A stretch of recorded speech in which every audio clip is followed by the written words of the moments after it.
Receiving Noor, weekly Quran reflection with Dr. Yamina. We are continuing to study Surah Al-Mulk, Surah 67, and we'll continue with verses 3 and 4 today. Very, very interesting subject. Inshallah, I will open up profound reflections and thoughts. And please, as usual, feel free to share during the discourse. Jazakallah khair, Dr. Yamina. Thank you, Isra. أعوذ بالله السميع العليم من الشيطان الرجيم بسم الله الرحمن الرحيم والصلاة والسلام على سيدنا محمد وعلى آله وصحبه أجمعين. Assalamu alaikum wa rahmatullahi ta'ala wa barakatuh. So today is our third week through Surah Al-Mulk, which is Surah 67. And in the past 2 weeks, we went through the first ayah and the second ayah, which were تبارك الذي بيده الملك وهو على كل شيء قدير الذي خلق الموت والحياة ليبلوكم أيكم أحسن عملا وهو العزيز الغفور. Now we are told in 3 and 4 الذي خلق 7 سماوات طباقا ما ترى في خلق الرحمن من تفاوت فارجع البصر هل ترى من فطور ثم ارجع البصر كرتين ينقلب إليك البصر خاسئا وهو حسير. And meaning, so we were told at the end of ayah 2 that, and he is the Almighty, the all forgiving. It is he who has created the 7 heavens in full harmony with one another. You will not see any flaw in the creation of the Rahman, the merciful. Look again. Do you see any flaw? Then look again and yet again. Every time your sight will turn back to you, dazzled and humbled and truly defeated. So I'll start from the third ayah. We'll, as usual, look at the words and then at the broader meaning in connection with the previous ones as well, inshallah. So we told he who has created 7 heavens, الذي خلق 7 سماوات طباقا. طباقا has been translated, if you look at the translations, in different ways because it has a few meanings, but they are all contained in the same term. It means conforming with one another. And it has actually 2 implications. One is to be on top of one another in layers, seamlessly. These layers are not scatters, they are in harmony with each other. They're seamless. And something also, it has the meaning like mutabaqa in Arabic means correspondence, conformity with one another. So it has the meaning of being consistent and synchronized in harmony with one another. It's when you make one thing or make things commensurate with one another. So here he has created, it is he who has created 7 heavens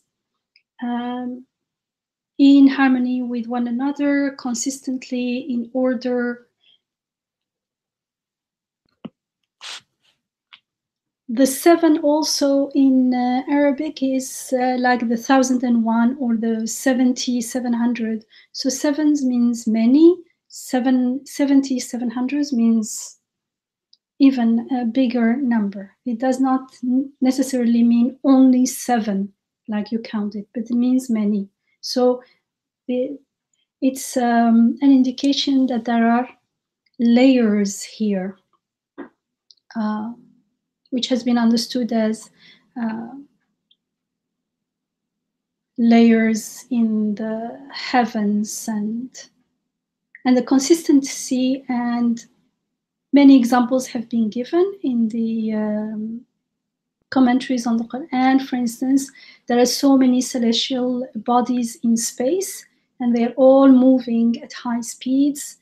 And technically, they could collide, for instance, and hit each other or hit the earth and destroy it, for instance. Yet nothing like that happens. They each follow its orbit, as we are told in the Quran. And so in that seeming chaos, when we look carefully, it's very well ordered. When we look at the sky, for instance, it looks like the stars are just randomly scattered in the sky. But the more you study astronomy and astrophysics, it's very extremely precisely ordered and very fine-tuned. And so this has also been seen as an invitation to observe and study the world, the universe. And the more we study, the more we realize that it is طباقة, that it is harmonious, a harmonious, multi-layered universe. And often also you will find in tafsir that, and you can, this system of creation, let's say, is most suited for life. And it's nurturing life, and therefore it reflects rahmah. That's why we are told, he who has created 7 heavens in full harmony with one another, you will not see any flaw in the creation of the Rahman, of the Merciful. So, and I mean, if you study just a little bit of general science at school, you will realize that our planet is actually very precisely fine-tuned for the sustaining of life. And one example is the phenomenon of solar eclipses. I mean, there is a correlation. The only place in the solar system where a perfect solar eclipse can be observed happens to be the Earth. And for some people, this is meaningful because it's the only place where there are observers, as we know. Of course, as far as we know, we don't know about the other systems, but there are observers, and it's the easiest to observe. I mean, there are hundreds of moons in our solar system, but most moons cannot entirely eclipse the sun. And of all the places in our solar system, only the Earth, or only on Earth, let's say, the sun and the moon appear the same size to observers. And this is because of the way they have been put vis-a-vis one another. The sun is approximately 400 times larger than the moon, and it is about 400 times further away from it. Subhanallah. So it's nothing is happening haphazardly. Everything is very well weighed, very well ordered, very in harmony with one another. And also,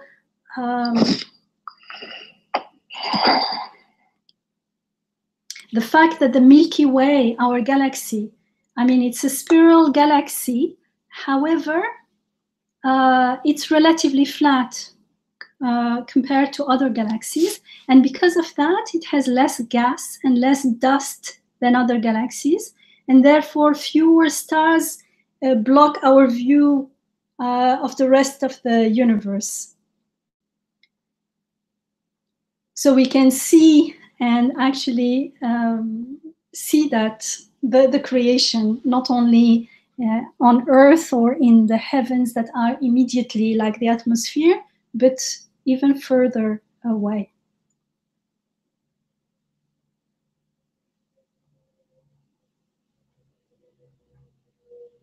And also, one thing that comes to mind when we think of the heavens is, for instance, the Earth's atmosphere. I mean, there is like about 60 miles of the air around the Earth, and it's kept there. It's not scattered. It doesn't go away. it's kept, whether you call it gravity or whatever it is, that's also within the word tibaqa. It stays there around the earth, and that's what makes it habitable because of the air, and also that's what keeps it filters the light from the sun, the ultra, let's say, harmful rays from the sun don't come to the earth. And also it's the, how do you call it? The greenhouse effect. Because of the air, because of the atmosphere, there is this greenhouse effect, and so the earth is warm enough for life to carry on. Also, it makes possible that water remains liquid and things like that. So you can go on and find all kinds of things of how do you say? Details or that in a way confirm this, what this ayah is telling us.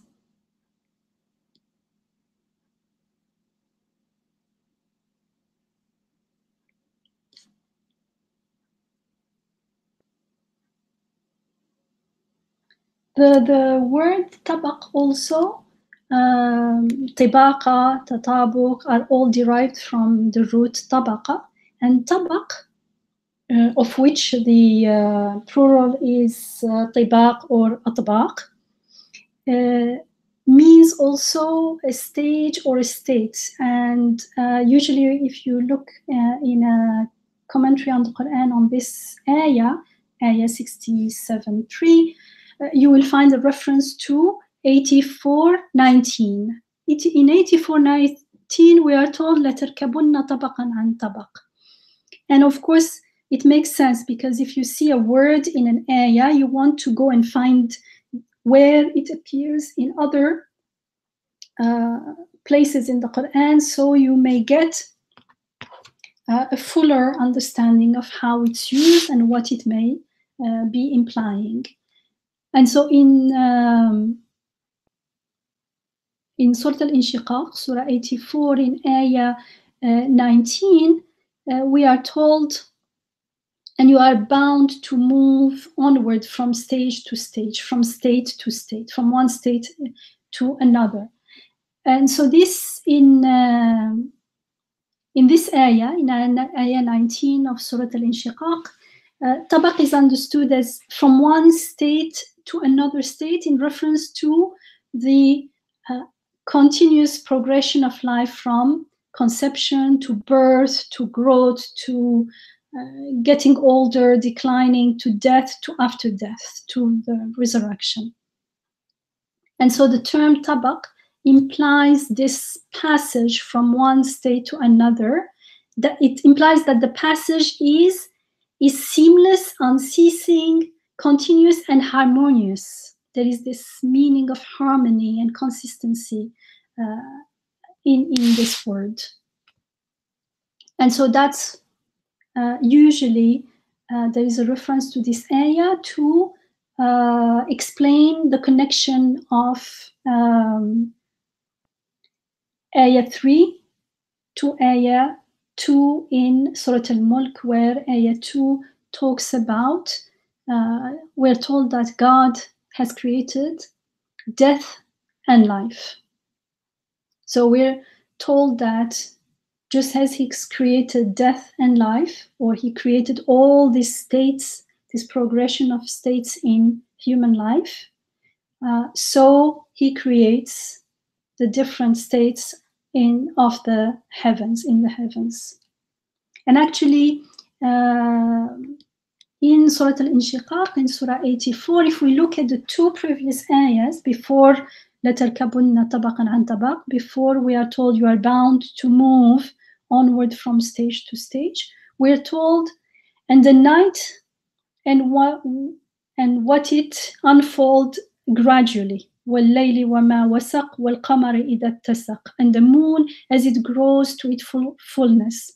So before there is mention about human life going from one stage to another, there is this calling to witness the fact that everything in creation is always changing from one state to another, but in a continuous way, seamlessly, harmoniously, consistently. To like everything is going from one state to another to an end. There is an end to it. It's not, they are not just happening haphazardly, randomly, without any purpose or wisdom.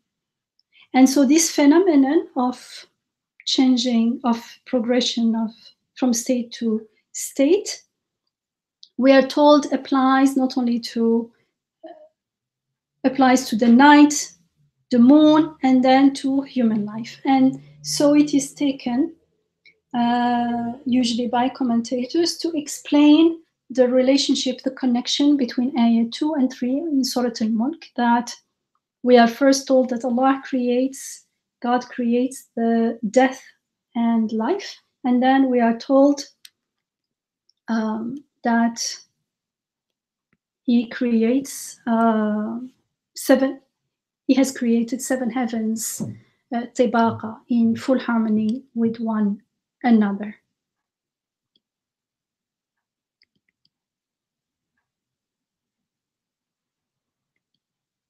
Again, what is important in all these passages is the reference to the world, to the observable world, because we need to observe and reflect and contemplate in order to witness and make shahada. We cannot claim things without witnessing them. That's why the shahada is at the center of being a Muslim.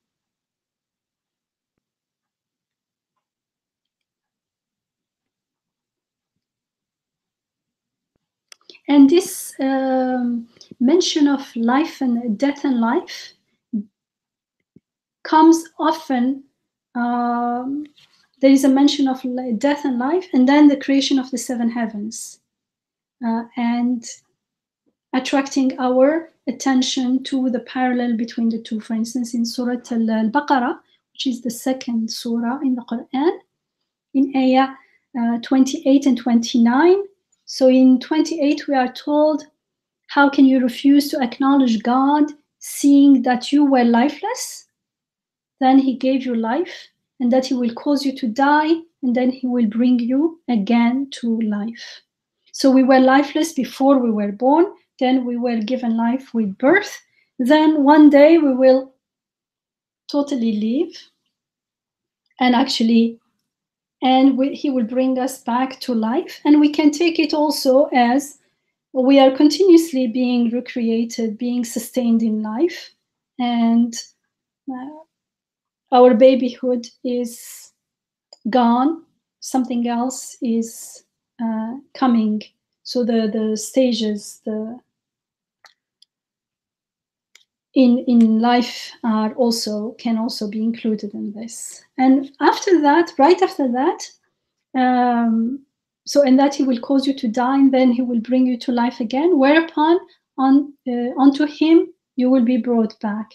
It is He who has created for you all that is on earth, and has applied His design to the heavens and fashioned them into 7 heavens.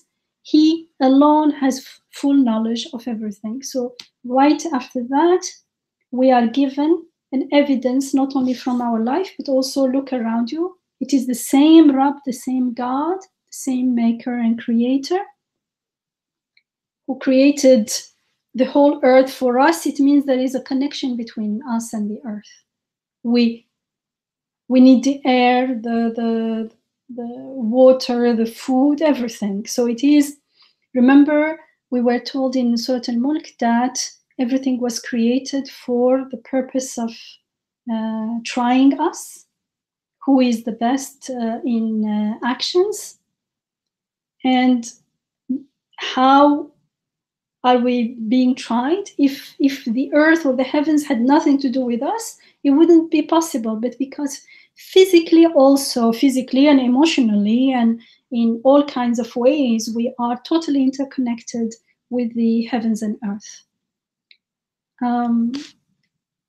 But we see this parallel between the mention of life, death and life, and then the creation of the seven heavens in the Quran. And this also attracts our attention to the parallel between the two.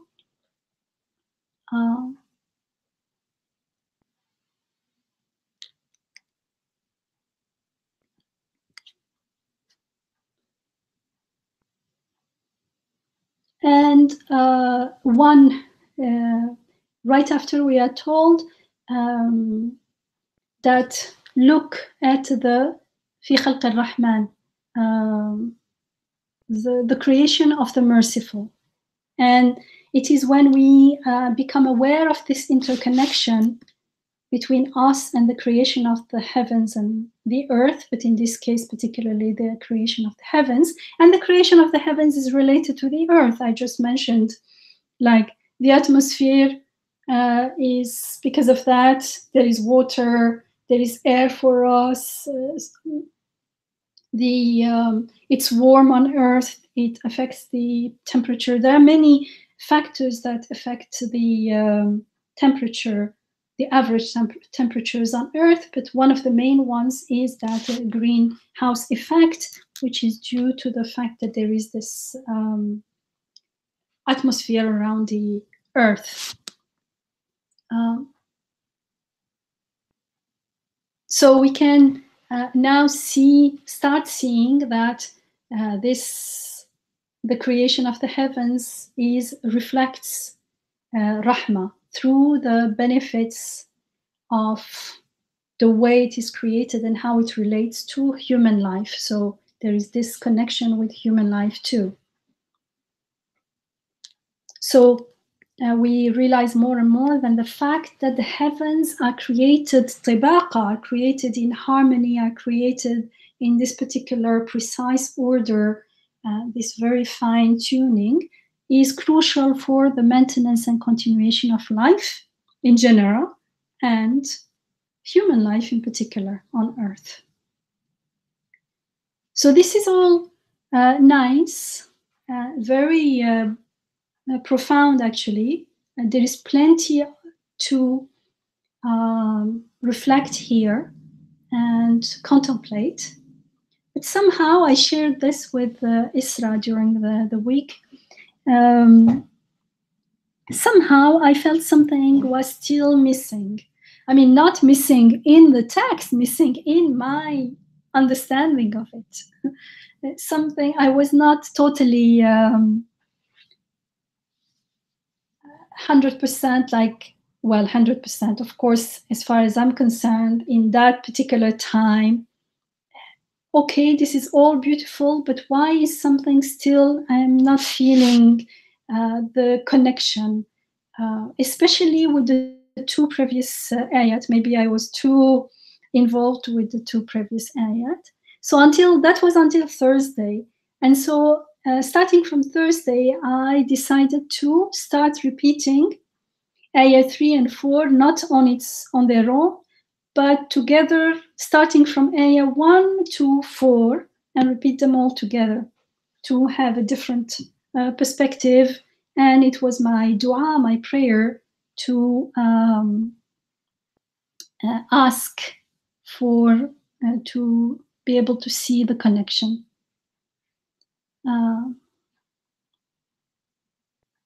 Because it's not like I didn't think that truly everything is created so harmoniously. I did.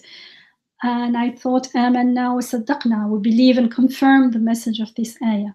But still, I could not understand its connection to especially the second ayah, where we were told, الذي خلق الموت والحياة ليبلوكم أيكم أحسن عملا وهو العزيز الغفور. So if you remember from the beginning, we were told, Tabaraka, blessed is he in whose hands rests all sovereignty and control. and he is all powerful over all things. It is he who has created death and life so that he may try you as to which of you is best in conduct.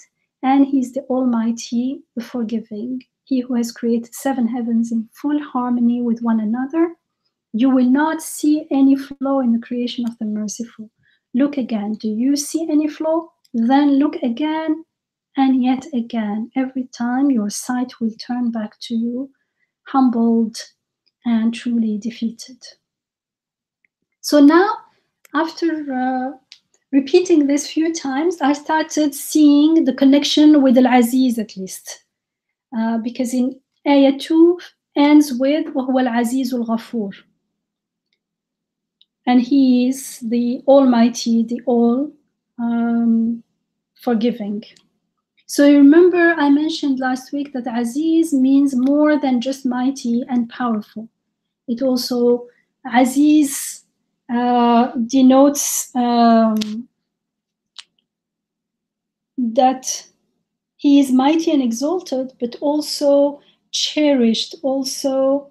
So it points not only to might and power, but also to the perfection and the beauty and the wisdom within the divine might and power. So the more we realize that there is no flaw in the creation, the more we see the harmony and the order in the creation, then we can see not only the rahmah, but also that he is Aziz, that there is might, yes, because especially in the creation of the heavens, the earth is so tiny in the heavens that there is no way we can miss the mightiness. But this mightiness also includes perfection and beauty and wisdom. Now, if you look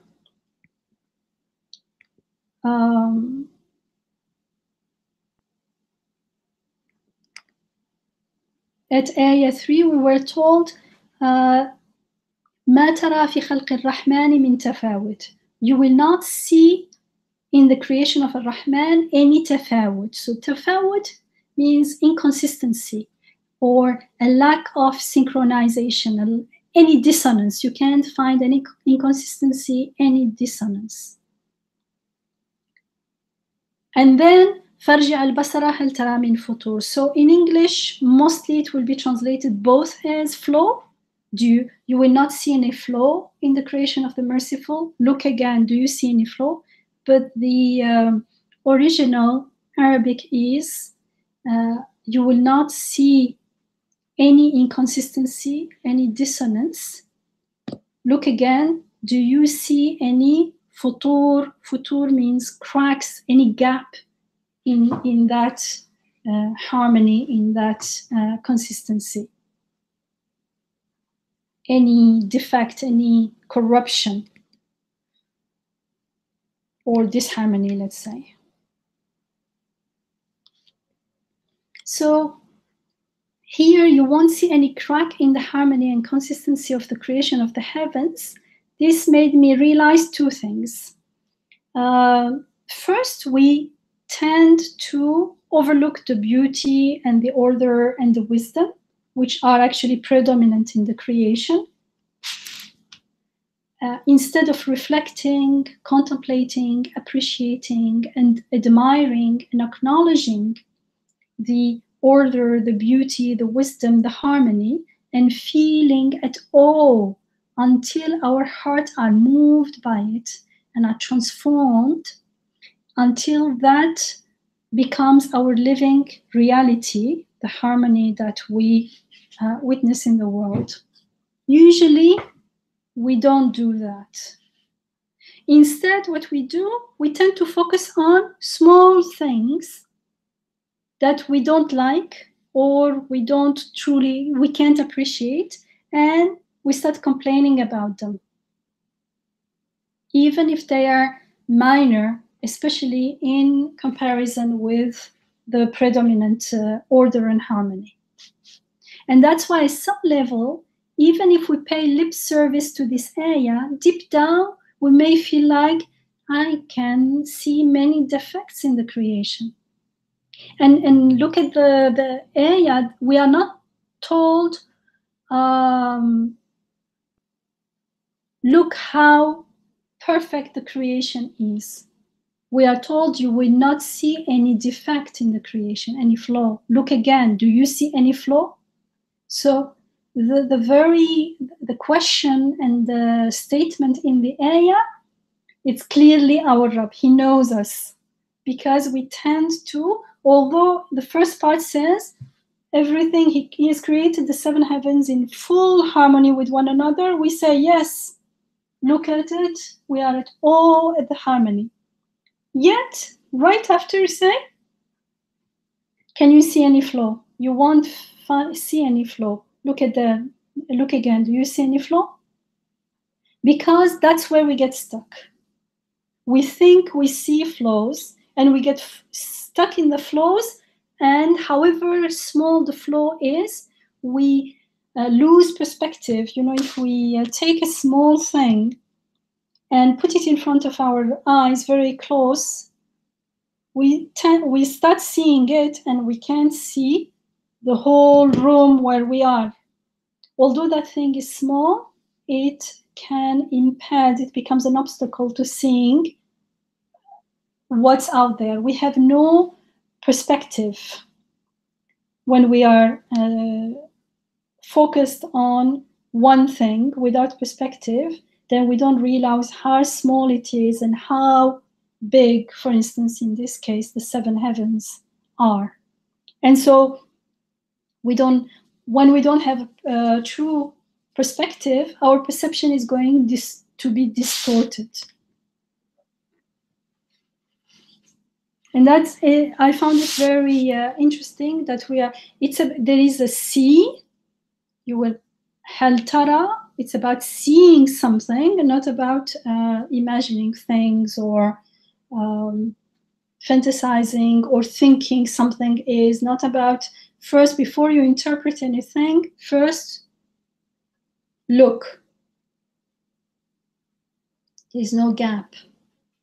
And it is about finding that there are no flaws. And I realized that usually we tend to focus on things that we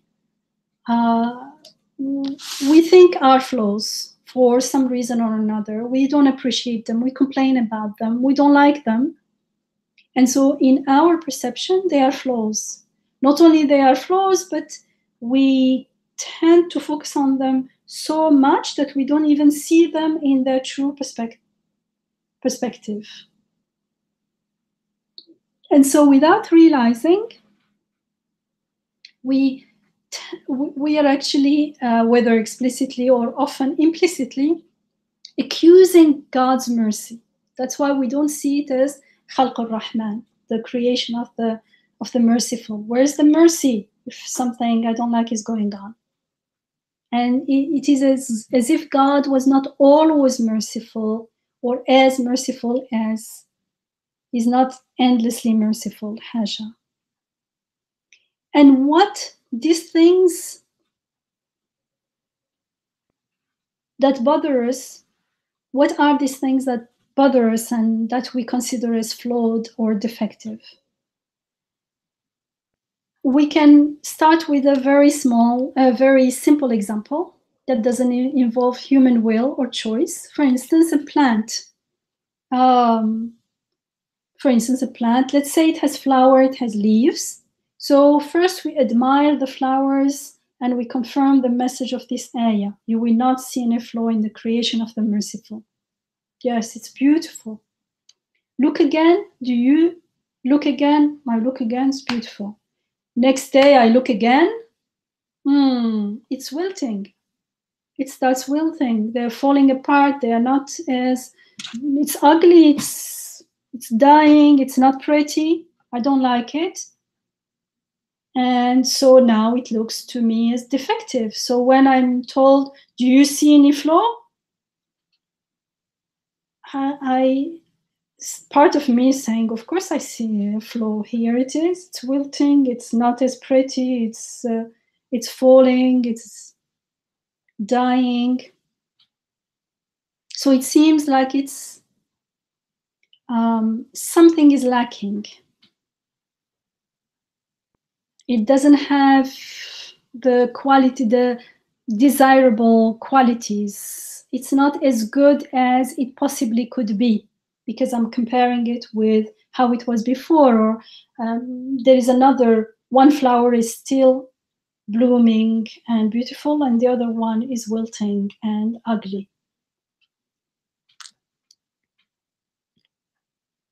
So it seems like incomplete, but is it true? Is the wilting of the plant, in this case, a flaw, a defect?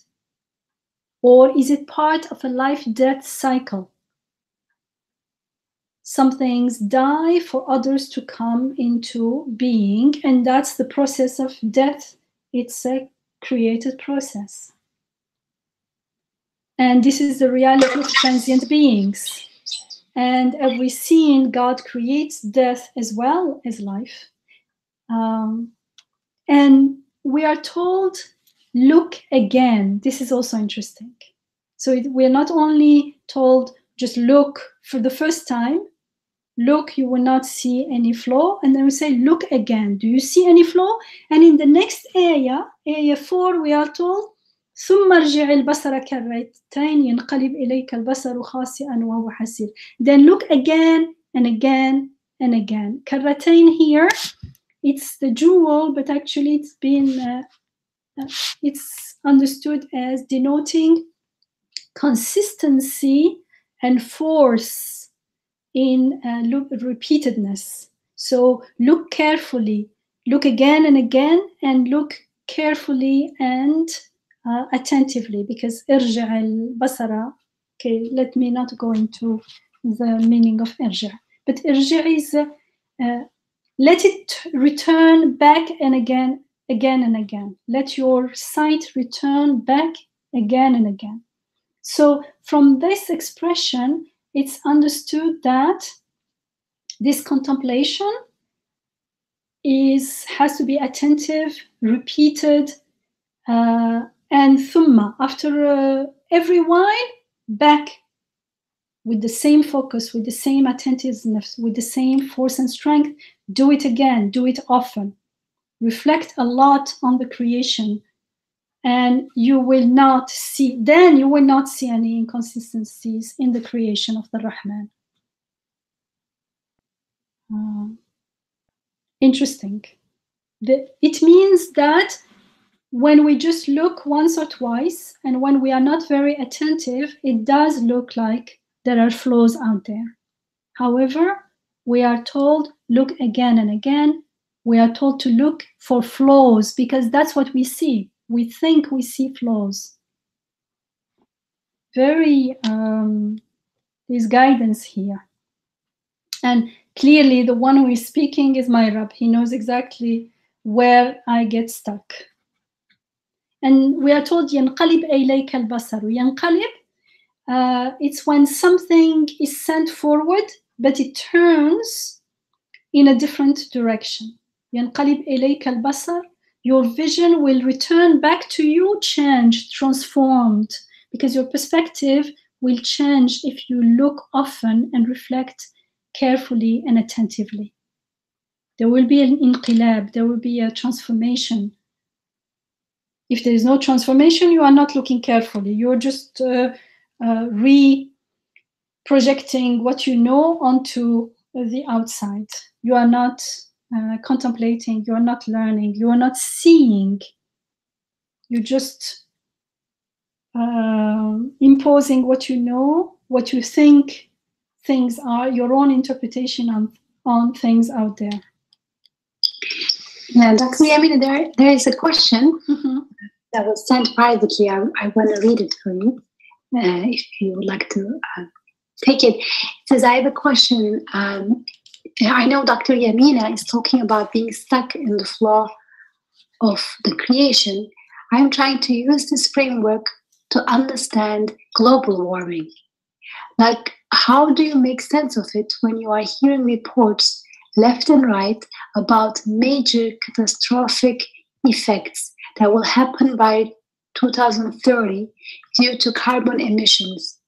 It makes me feel like things aren't in control anymore. Yeah. Okay, that's why actually I chose an example, not only that was simple, but that did not include human choice, human will. Because here there is something that human beings are doing.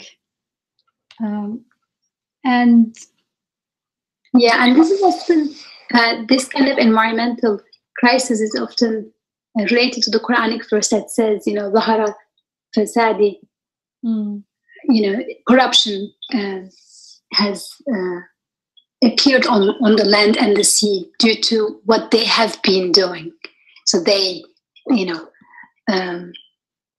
human beings will be wrong. And then we will make them taste consequences, some of their consequences, so that they may return. So I have heard some scholars interpret this in reference to environmental crisis, that this is a result of our disrespectful and extremely wasteful approach to the earth, and God is making us taste the bitter consequences of it so we can stop. So maybe, as you were saying, to take into account human will. Because I think the verse here, when he's really talking about the way in which God is creating and sustaining what we call as the natural world, because human world, social relations, personal relations, it can be very messy because we have been given potentials, we have been given temptations and free will, a variety of options. Some of them are right options, some of them are wrong options. So within that, when we put that into equation, a lot of ugliness happen through human beings as well. So I think the verse is more focused on the way in which God is creating this framework within which we act. Sure. However, it's even if it seems not under control, everything is under control. Isra, you just mentioned the consequences. So those consequences don't happen haphazardly. They also follow a certain order. We know if I eat too many sweets, we know what are the various implications for the human body, for human health, for instance. So people are not totally surprised if you get diabetes or you get this and that at the end of that. It's not out of control. It is under control. What is also the rahmah is when we can spend years doing something and destroying, but it takes only a little while of doing the right thing for everything to start coming back to life. And what comes to my mind is, remember, Isra, there was this video about a park somewhere in America, in the States, where it was all dying, the water, everything, life, there was nothing left. And then they realized it was because they had destroyed the ecological balance. Yeah, wolves, right? And at the end it was about wolves, because they killed the wolves because wolves seemed to be harmful. And somehow, I don't remember what the cycle was, the wolves ate was it a kind of animal that ate the trees and so when the wolves were not there, those animals, there were too many of them, and so they ate all the trees and all the forests, and there was no balance in their population, and afterwards they starved because there were no trees to nourish them, and things happened, and because there were less trees, water started, the river, the water in the river became less, and whatever.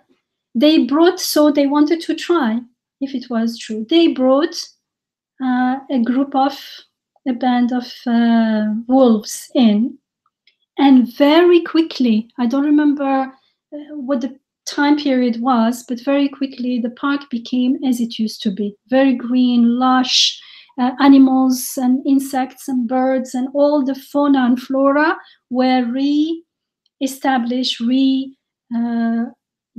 just so you see the rahmah that very quickly everything was re-established to its fitri, let's say, to the balanced way of being. But the fact that there were consequences, devastating consequences, the whole park actually almost disappeared, all kinds of species of animals and everything disappeared, does not mean that it's not under control.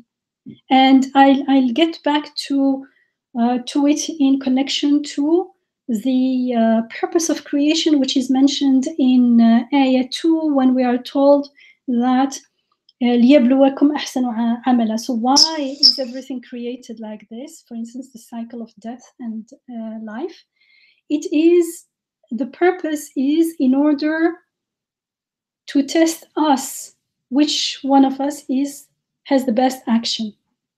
And the action of, so there is a purpose, and the purpose does not look only to this world, it looks to akhirah. So again, it's a matter of perspective. As I was saying before, it could be that the flow is one thing or one event, global warming. So because I look only at that event, I don't see it in its framework, in its, I don't get perspective in this world, and also in relation to the purpose of creation and in the next world. When I distance myself from the problem, there is a problem, but when I take a distance and I see it in its perspective, then I can see the connection with akhirah, the connection with the purpose of the creation, that it is created on, everything is so finely tuned that when we mess up with something, it has huge devastating consequences. But those consequences are not happening haphazardly. They also follow an order. And when we realize that, and if we make istighfar and tawbah and go back and stop destroying things and let them be as they are, then we will realize that everything is put back to its original beauty and harmony. And in any case, what is important is, in all cases, that it's not out of control. In all cases, they are pointing to akhirah, they are pointing to their creator, they are pointing that they are mulk. If they were not mulk, then I could do whatever I want with them. No. I try to do one thing, I can mess up the other because it's not my mulk. It's someone else's mulk. So I have to follow his directives. I can't decide and pretend to be a little God and I do whatever I want. You do whatever I want, but you will have to bear with the consequences, because it's not my mulk, it's not your mulk, it's someone else's mulk. So in any case, they are always pointing, they are always being ayat, they are always telling us about the one who has control over all things, who has power over all things, the one to whom the mulk, that they are mulk, that I cannot control them. Yes, they are not under my control or anyone's control, but they are under someone's control. So this thing, this aspect of things that looks to God, to the beautiful names, to akhirah, we need to learn this perspective, and everything will change. How we interpret things, how we perceive anything, including global warming, will totally transform, as it says here. ينقلب إليك البصر. ينقلب, it will be transformed. Dr. Yamina, I actually found that clip from a previous receiving of newsletters. I posted here that video that you mentioned. It's called How Wolves Change Rivers, the YouTube video, a 4-minute clip. And I see Alia would like to say something. Yes. Assalamu alaikum. Jazakallah khair for this beautiful discussion. And I'm glad I'm back with you all. And as this question was coming up, also one of the things that came to my mind is that when we look at global warming and we, some people might perceive things are not into control. On the contrary, I perceive it in control, because Allah subhanahu wa ta'ala has given us the signs of how the world would end and how the skies will look at the end of the world and the end of the time and how would this come upon. And then also Allah subhanahu wa ta'ala, his sunnah in creation is things come gradually, like, يولج الليل في النهار ويولج النهار في الليل والصبح إذا تنفس. يعني morning start gently as if it's breathing, and night goes into day, day goes into night gently. So things happen. It's the sunnah of Allah. It is the way he ordains things, that things happen slowly in a gentle way. We're not faced all of a sudden with something. So, and Allah has given us through the Quran, the signs of the end of time and the end of earth and what will happen. So even if you want to think of these as the beginning, what we're seeing is, the beginning of these signs, then nothing happens. And God said that again and again, nothing happens, without his permission and he's ordaining it, and nothing can be stopped if he has already ordained it. So you can also think of all of that, we already know that there's a time that we'll all come back and all of this will end. But in spite of that, we are still asked to do our best and to be tested on what are we doing. And then, so as Yamina, Jazakallah khair, you were focusing on the word Aziz, but then the word Ghafoor, it doesn't make sense, except for me, at least in my mind, in the concept that, because we will fall short on doing things that we should do. We will fall short when there's, like, for example, global warming. I know about it, but I'm not doing anything, or maybe I'm part of it, or maybe, it doesn't even interest me at all. So although these are things that I should have taken a stand in, and everything that's happening around me, I should take a stand in, a lot of time, I will not. So Allah says, although all of these things at the same time, they show the perfection of God, but also they might show our inability to take the stand that we should take. And Allah is saying, but I'm not going to overwhelm you. I'm still Al-Ghafur. So that was my thoughts. Jazakumullah khair. Thank you. Or the fact that I am often stuck in seeing it as a flaw itself. When I realize that, I need to make istighfar, and that's why Al-Ghafur being mentioned there right after Al-Aziz makes a lots of sense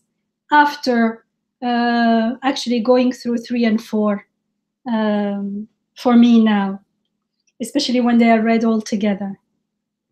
And so back to, so Yanqalib was, it is transformed, your vision will return back to you, changed, transformed, meaning your perspective. Can I also add something? Go ahead. Yeah, when I was a medical student many years ago, one of the classes I really enjoyed was embryology, where the journey of the fluid becoming a full-fledged baby was discussed throughout the semester. But then the class would have 2 parts to it. One, the kind of normal formation of the face or the liver or whatever, and then the last shorter section of the class was about abnormalities and the ways in which the things don't happen the way they should happen. I mean, in the sense of things happen in a way that would be bad for the baby's health, whether his eyes are not developing properly or his nose not fusing rightly and so on. And then I used to and in the beginning of the first major part of the class, I would be like so happy. This is amazing how the creator is making this happen step by step and so delicate. So, and then that part, abnormalities part, I would be like, oh, that's okay. Oh, wow, really? Then I would, for a while I would feel almost embarrassed, like this, almost like this, as if there's a flaw, and why would God make this happen? And then but looking at the second time, I realized that if it weren't for those abnormalities, which are always minority, they were always like very rare, then we wouldn't be able to appreciate what we call as the normal, right? If we couldn't see any contrast, then we wouldn't say, wow, this nose fuses perfectly. All the cells come together in the same place, and then they fuse and they form. Or the heart, formed with these millions of cells moving around per second very fastly, and it becomes a perfect shape and perfect for chambers and so on. We wouldn't be able to appreciate how delicate that is if there was no cases where very rarely in sort of 3 was formed, or or there was a little hole between the two, I forgot the chambers of the heart and so on. So even what appears to be a flaw is part of a bigger picture in which we are able to see that this is very delicately planned. And the one who makes 99.9 cases so perfect is not creating that 0.1% because he didn't have enough resources. Like, oh, I'm so tired, I couldn't give this one child out of 500,000 kids, I can't give this child the proper nose. It's not because of that kind of insufficiency or flaw. Rather, it is part of the larger balance in the universe, where we are taken to our purpose of appreciating and celebrating and praising the creator of this universe through these contrasts. So that's something that came to my mind when you were talking about having a broader perspective, whether it's in the case of walls and rivers, or in the case of what appears to be an incomplete formation of a limb, or like that. Thank you. Yeah. So I'll go back to Ayah 4, inshallah. We're told your vision will return back to you changed and transformed, meaning your perspective will change when you look repeatedly, often, and reflect carefully and attentively. And the words khasi'an wa hasir are also interesting. Khasa'a in classical Arabic, it's used to mean to drive away. For instance, if you throw a rock, a dog wants to attack you, you throw a rock in that direction to drive the dog away. And so the dog turns and goes away. He's like humbled. He turns away. He's humbled. So it says when you look, your vision goes back to what you thought was a flaw and looks at it again and again carefully, then it comes back transformed and humbled, because that whatever is happening in the world, not what I think it is, but what is happening. There is a difference between what I think it is and what is there. So I don't make assumptions. I have to listen and really reflect without imposing my assumption that it is bad, that it is defective, that just a second, let me, with an open heart, let me not assume things. What's going on here? Look at it within the bigger picture. Then the vision comes back as if it's driven away, like you made it up, you see, it's not a flaw, it's humbled. And hasir is worn out, tired, exhausted. The original word is derived from the root hasara, to undress. And here it's like when someone is exhausted, it is as if it is undressed of its his faculties. So it's like, oh, it's undressed of its false assumptions. And so the fourth ayah emphasizes this looking again and again, which means that we need it. It means that it's not obvious just like that, because that's why we are being guided. That's why we are being taught this. That's why the guidance of the Quran is so valuable, because without it, it looks like something is wrong. So we have to go back and look again and again. It says again and again, repeatedly, reflect attentively to realize the reality that there is actually what seemed like a flaw to me in the creation of the Rahman is not a flaw. And the more we exercise this attentiveness, the more we may perceive how it is not a flaw.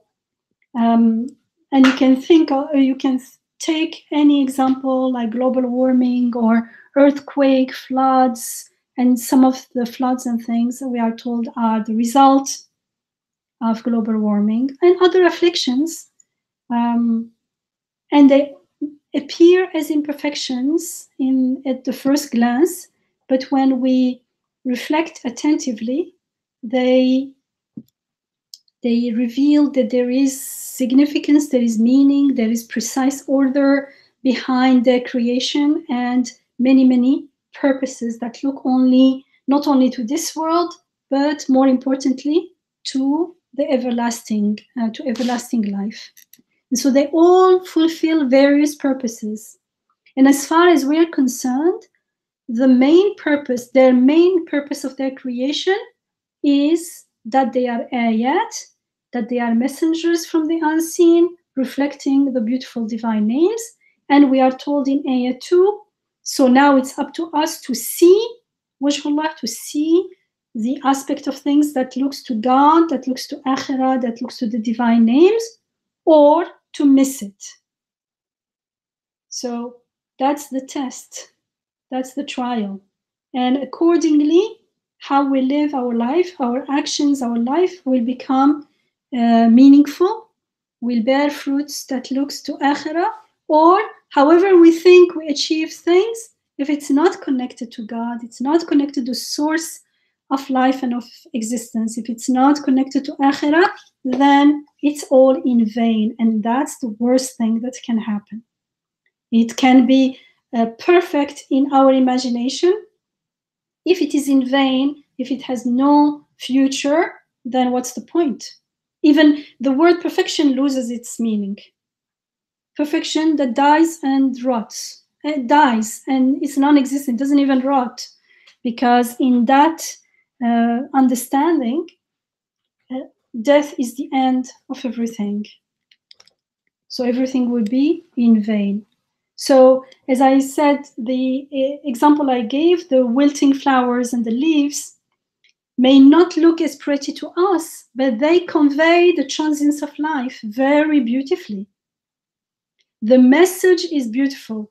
When I know them, it's like, again, I'm oversimplifying, but just to make one point, and it's an example that I gave a few times before. If I'm traveling, driving, and looking on the way, they have these signs showing how many miles you are away from a particular place. If I'm a driver and going to a particular place, I only look at the information on the plate. That's is it written correctly, properly, put in the right place so I can see it and has the right mileage and everything. I don't care whether, oh, it's ugly, it's dirty, it's not made of good quality metal. Who cares about that? It does its job. One meaning of perfection is that it's operative, that it does the job in the best way. Well, death and the wilting and the ugliness, they they do their job in a beautiful, perfect way.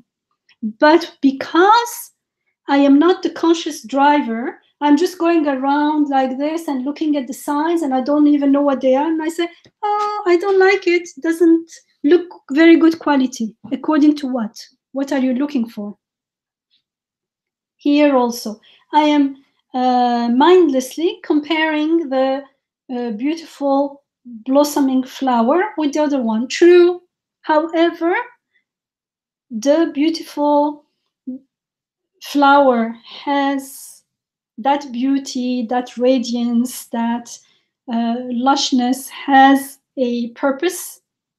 It's an ayah, it's indicating something, it's telling me it has a message. And when it's wilted and the ugliness, the decaying, has also a purpose and a message. And in both cases, they do it beautifully. That's the best way I can understand that this flower is transient, life is transient, beauty is transient, and therefore it does not belong to the flower. If it were always beautiful, like artificial ones, I wouldn't understand much about it. I would think this is how it is. It wouldn't be alive. But now I understand the meaning of life, that it is given to it, that it is a blessing, that it comes and goes. Therefore, I start looking from where is it coming from. It is given, and it goes. And it in no way, still, both of them are ayat, that they are the mulk of whoever created them, actually, because it wills understand that the beauty is not the mulk of the flower itself, but of its Rabb, its creator. And that he has power over all things, because as one flower is wilting, many small flowers are blossoming and growing next to it. So it's not a lack of power. There is a purpose there, because the same power is creating others, sustaining others at the same time. So this is a testimony that their maker is the owner. He has mulk, he has dominion, he has control over all things. He has power and knowledge over all things. And what matters here is that they are ayat, they are signs, and they all convey different messages and reflect different beautiful names of God, Asma al-Husna, and they all together, they indicate those meanings, that they are his mulk, that he has power over all things in the best way. There is no flaw. What I thought was a flaw had a meaning. It was just me who assumed, because it's like a kid saying that, why do I have vegetables in my plate? According to that understanding, it's a flaw. Where are the candies? But it's not a flaw. It's meant to be that way. And so in Surah Al-Talaq, in Surah 65, Ayah 12, we are told, and God is he who has created 7 heavens, and like them, the many aspects of the earth. Through all of them flows down from on high unceasingly his creative will, so that you may come to know that God has the power to will anything, and that God encompasses all things with his knowledge. All this, الله الذي خلق 7 سماوات ومن الأرض مثلهن يتنزل الأمر بينهن لتعلموا, in order to, for you to know, أن الله, that it is indeed God, Allah على كل شيء قدير, he has power over all things, وأن الله قد أحاط بكل شيء علما, and that indeed it is God encompasses all things with his knowledge. So there is no contradiction between this ayah and ayah 2 of Surah Al-Mulk, where we're told that it is for our imtihan, to try us, because the trial was to know that God has power over all things and that he knows all things. The trial was to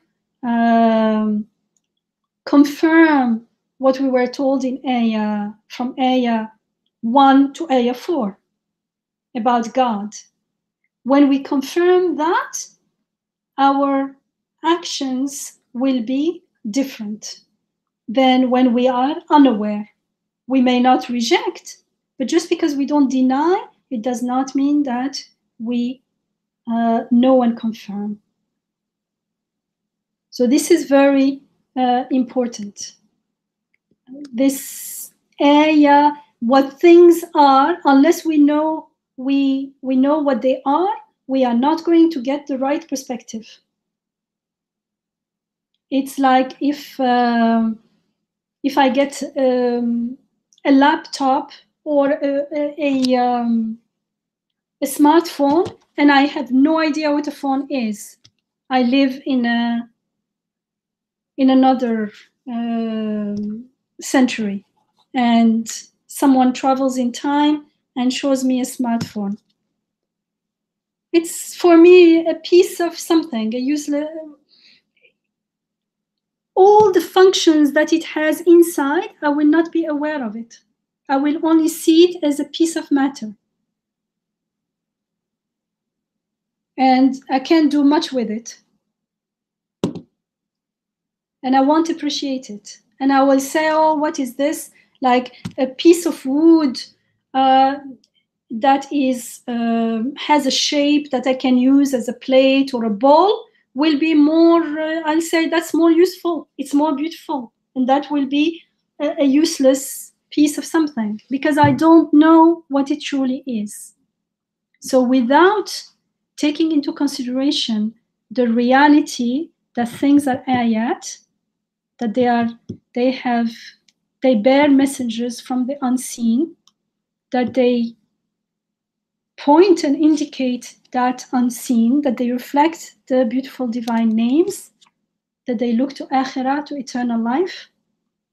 There is no way I'm going to realize truly that there is no flow. So as I am doing this, I am going to, the more I go back again and again, the more I will start realizing that there are more to things that what first meets the eye, the mindful eye, let's say. If I'll take another example, for instance, eyesight. If I need eyeglasses to correct my sight, that's considered defective eyesight. So I'll say, of course there is flaw. Look, I can't see without glasses. But we forget that the eye being alive is a miracle.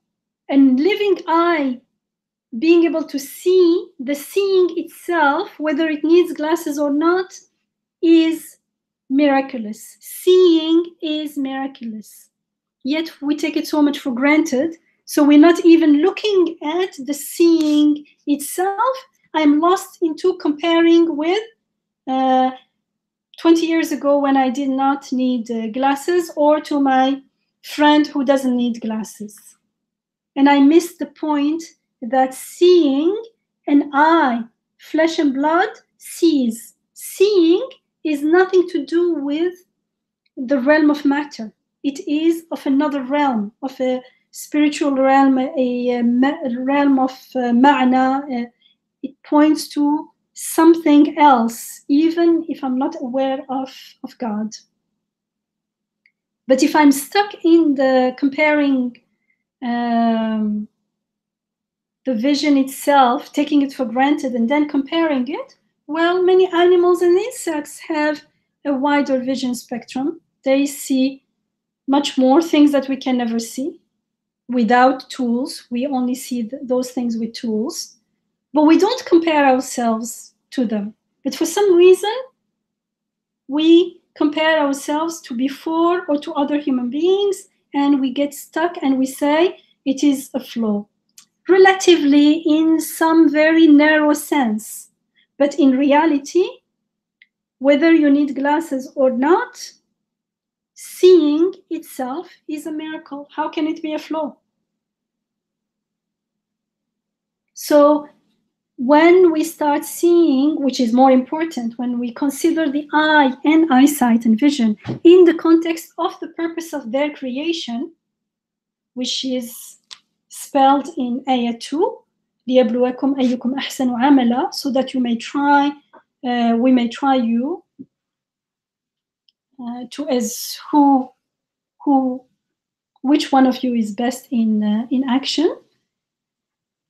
Then we understand that the eye and eyesight have purposes that look to our Rabb, that look to everlastingness, to Akhirah, that reflects the beautiful names of God, like in this case, Al-Basir. He is the seer, the source of all seeing, the one who makes seeing possible, who tabaraka, the one who makes this blessing, this barakah in a flesh matter, but sees. Seeing is not something related to matter. It can't be from it. And there is this, the eye itself is the ayah, and how we are now, the ayah 2 in Surah Al-Mulk is saying, now what are you going to do with it? But I first have to realize what it is. Because if I don't, I'm not going to act accordingly. So the imtihan, the bala here, the test is, the eye can be employed in accordance with the purpose of its creation, or mindlessly on behalf of the ego. What I like, what I don't like. I look at what I like, I look at what I don't like, mindlessly and randomly and haphazardly without true purpose. Well, I may have a purpose, but that purpose is limited to my life. And tomorrow it may change, and even if it doesn't change, it ends with my death, because it's not related to the true purpose of creation. It has no higher meaning or wisdom. And so in that case, in this case of using the eyesight mindlessly, even if we have the best vision, so what? There's no lasting purpose, no lasting meaning. It all ends with death. So it's all it seems to be all in vain, because it's not in reality. And that's what truly hurts the human heart and the human soul. The fact that when the imagination, the thought that it is in vain. And it's so hurtful that usually we avoid thinking about it. We avoid remembering that everything is transient. And so that's worse than not having the best vision.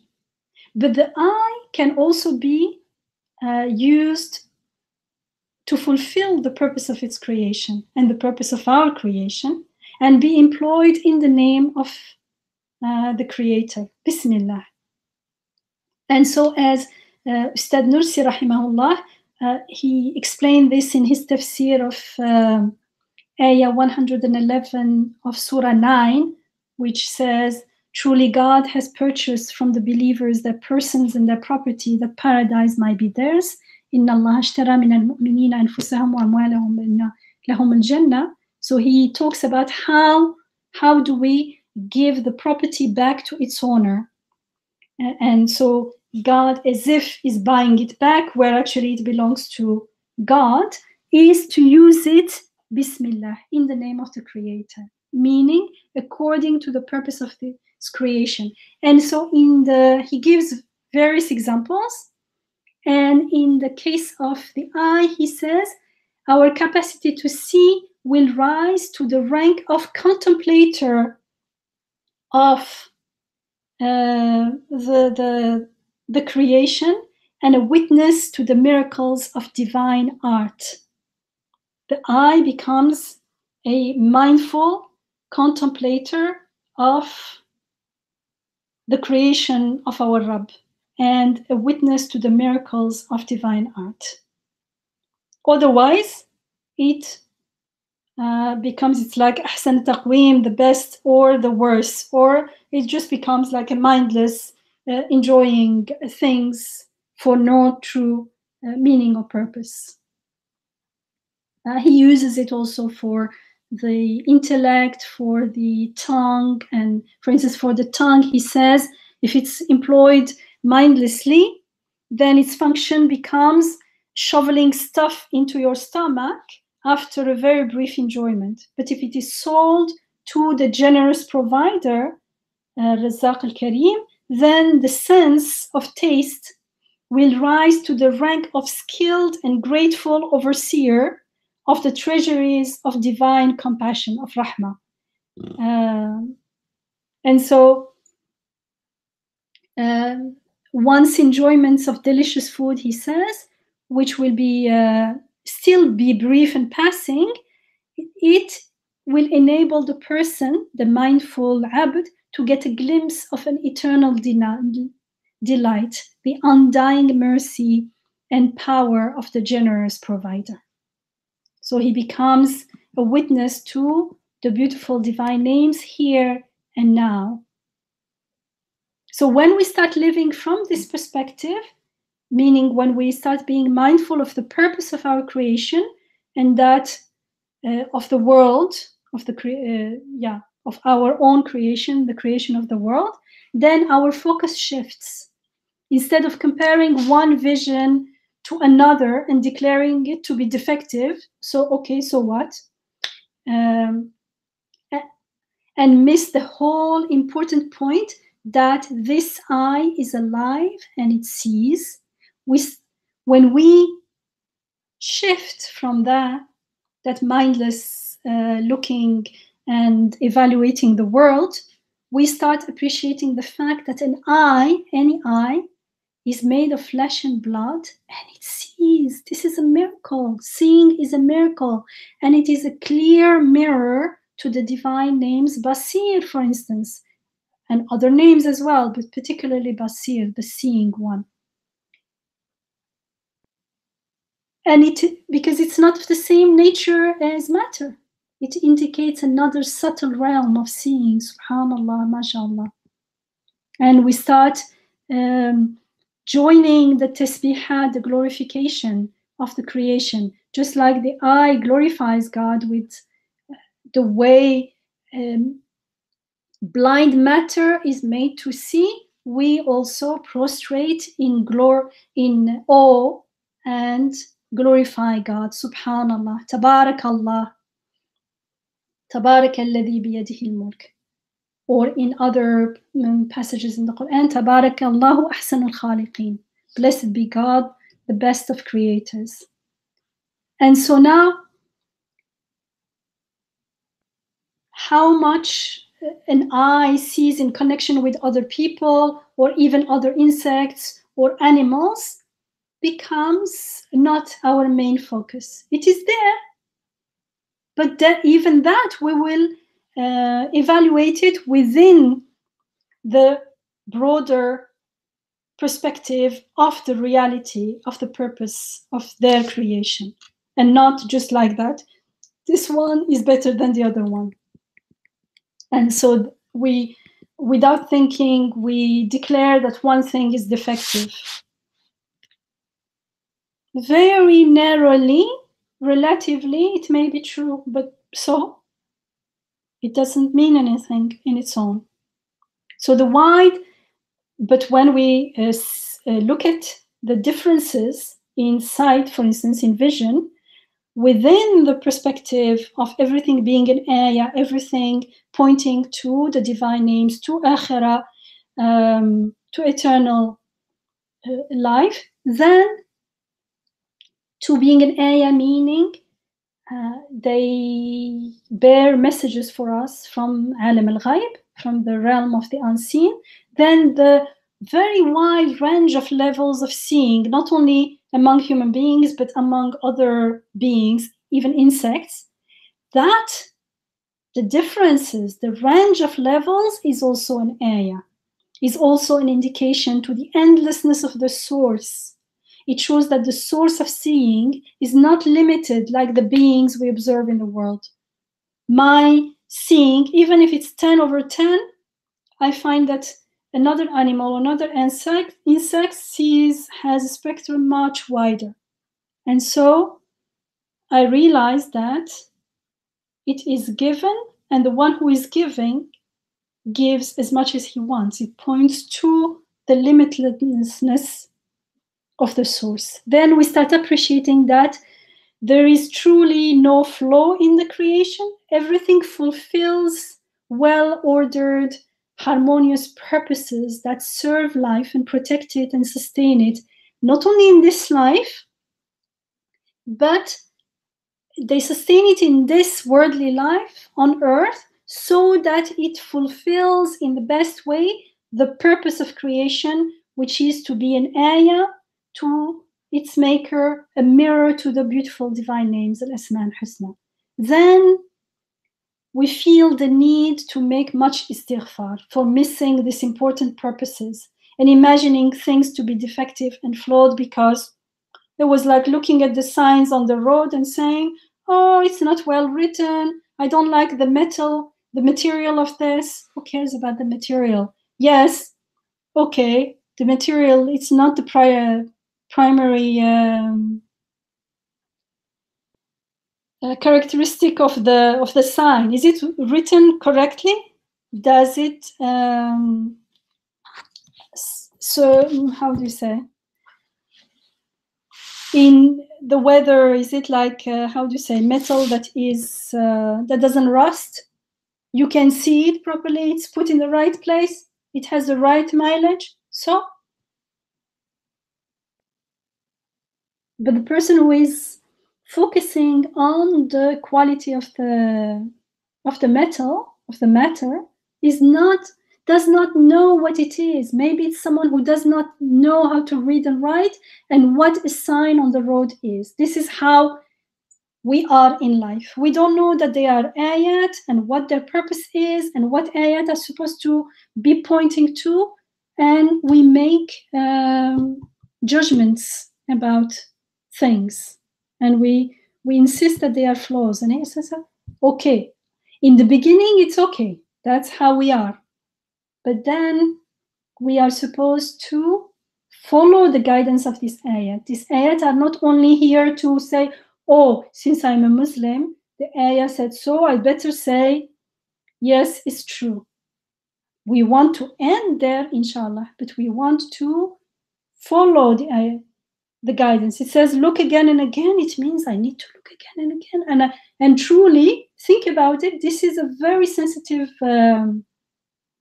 topic, not to start seeing what seems as flaws, seeing them as ayat and not flaws, because they do they fulfill their purpose in the best way, takes lots of repeated, attentive reflection. And so you understand how this is rahmah, this is guidance, this is rahmah, this is healing. And now also you understand how much we need istighfar for missing these important purposes in imagining things to be defective and flawed.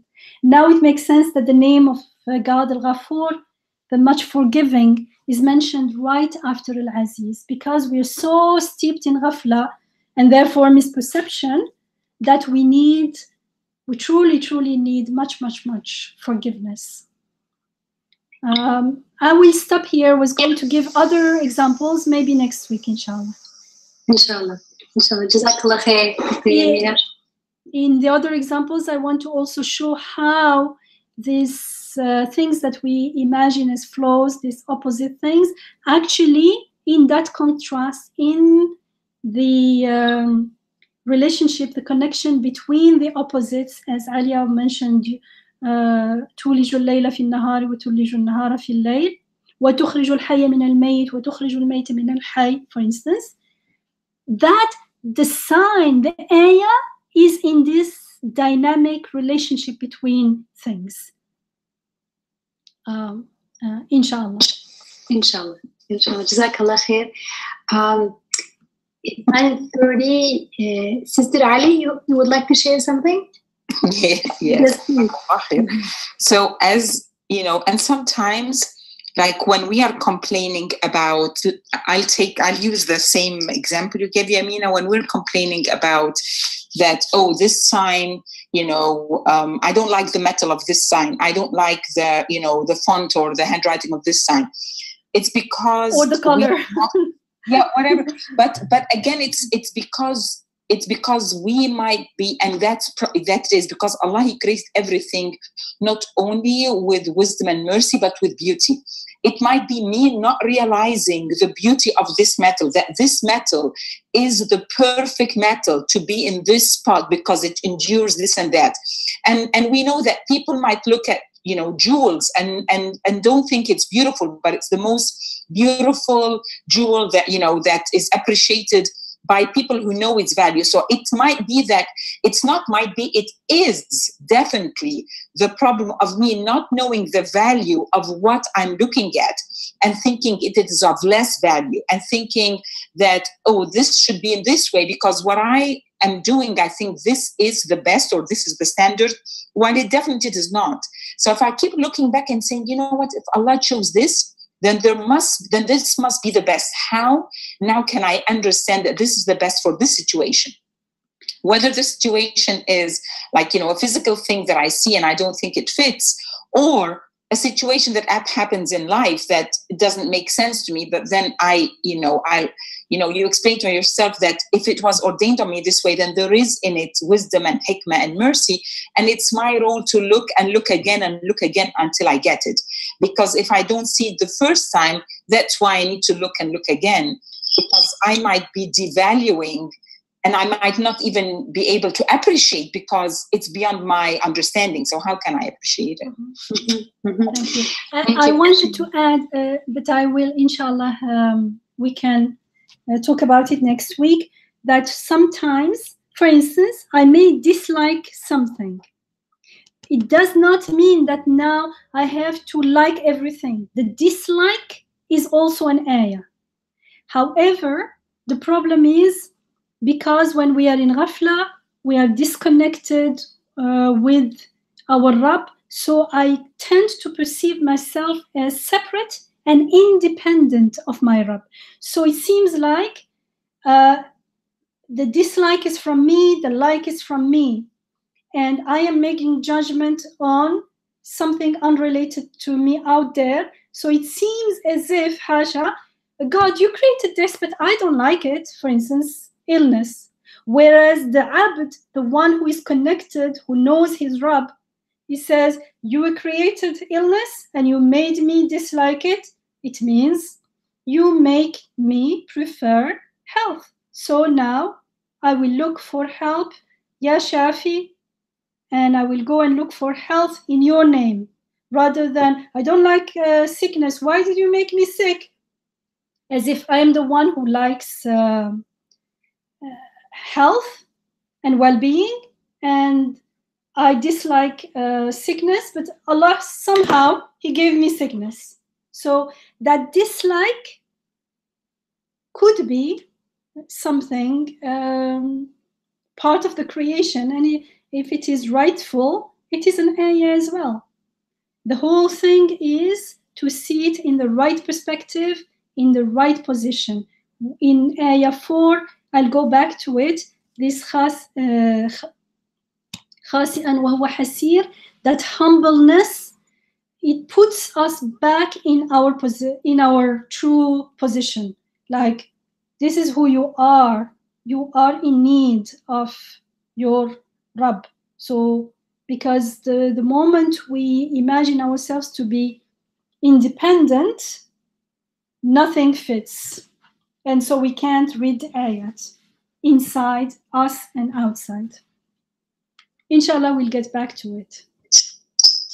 Inshallah, Jazakallah khair.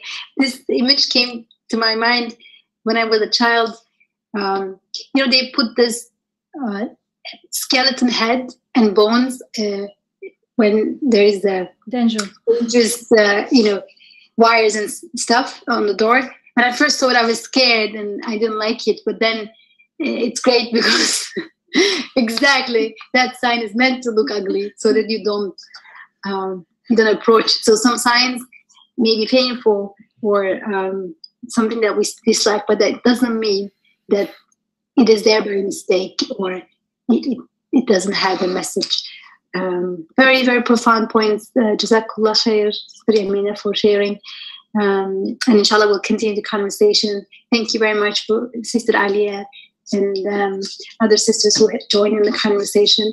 I'm going to close here, but please, if you have any questions that's remaining, please note it down and we'll take them next class, if that's okay. Unless somebody cannot wait and wants to say it now, I can note it for her or him and bring it next time. Okay. Okay, if not, then we're stopping here. I would like to remind you about the retreat. This is the last week of Super Saver registration for our annual Receiving Noor retreat, December 22nd, 25th. The details are on the website, receivingnoor.org. And the Super Saver, meaning the cheapest registration option, is ending on Monday, next Monday, October 15th in the evening. So please